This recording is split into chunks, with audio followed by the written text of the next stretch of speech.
镜头来新竹棒球场自从去年开幕了后，因为场地有欠点，甲单已经关年外。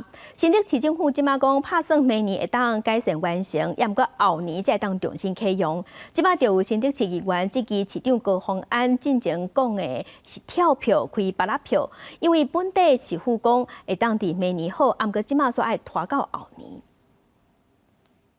开12亿起的新竹市立棒球场，去年7月因为抢地问题害球员受伤，后来决定球场停止使用，到今已经过1年3个月。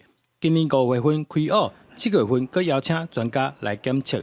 市府即马讲，上紧明年完成改善，后年重新启用，煞引起在地议员不满。新竹棒球场呢，将采用这个全面换土的方案，但是预计要到114年，也就是后年才有可能重新启用哦。我想这样的速度哦，大家都存质疑哦，到底是不是有相关的这样子的问题，需要到达1年的样子的改善时间哦。呼吁政风单位都应该要好好的调查清楚。高虹安承诺明年3月前要完成棒球场的改善，如今却再度被证实即将跳票。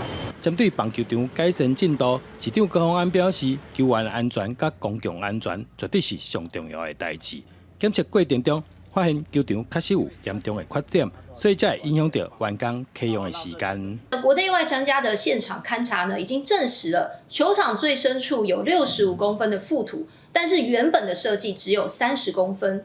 覆土的深度是超出了原先的设计，明显不符合当时核准的设计图，而且也被专家点出有公共安全的疑虑。